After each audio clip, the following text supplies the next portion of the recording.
As atherosclerosis develops, ischemia can occur, usually signaled by symptoms of angina. Initial approach involves optimization of medical treatment.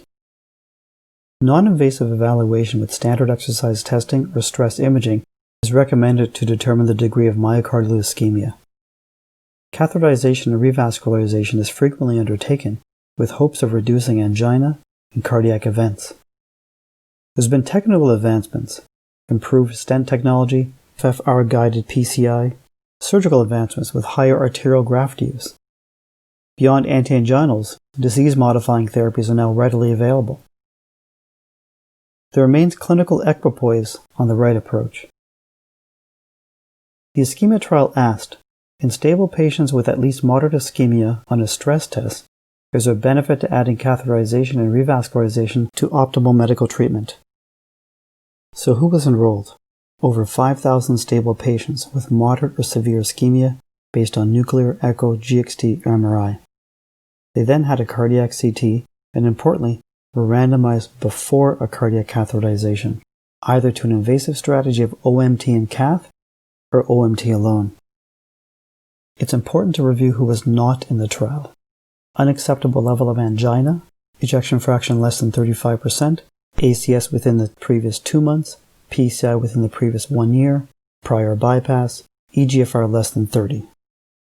Baseline characteristics were an average age of 64, 42% had diabetes, well-preserved ejection fraction, over 90% had angina with 30% having had recent symptoms, 75% had stress imaging as a qualifying stress test. There was LAD disease in 87% of patients, 47% proximal, with triple vessel disease in about 46% of patients. 96% of the patients assigned to the invasive arm underwent cardiac cath, with 80% getting revascularization, 75% PCI, 25% bypass.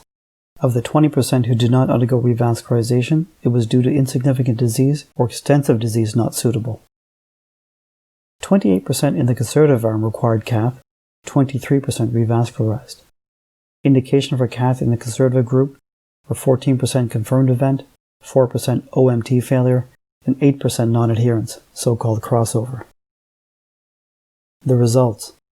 The hazard ratio was 0.93 with a p-value of 0.34. The curves did cross. At 6 months, there was a 2% absolute difference favoring the conservative arm and a 2% difference at 4 years favoring the invasive strategy. Myocardial infarction was the main driver of the primary endpoints.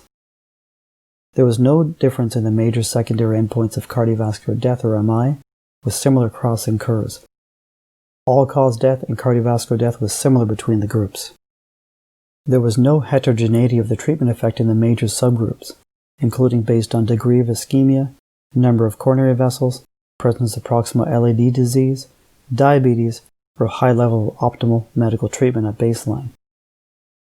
For patients with moderate to severe ischemia and severe CKD, 777 patients were enrolled to OMT only or in an invasive arm.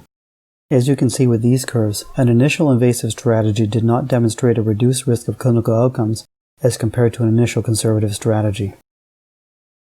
ISCHEMIA is the largest trial of an invasive versus conservative strategy for patients with stable angina. There was low all-cause mortality in both groups despite high-risk clinical characteristics, high-risk ischemia, and extensive CAD.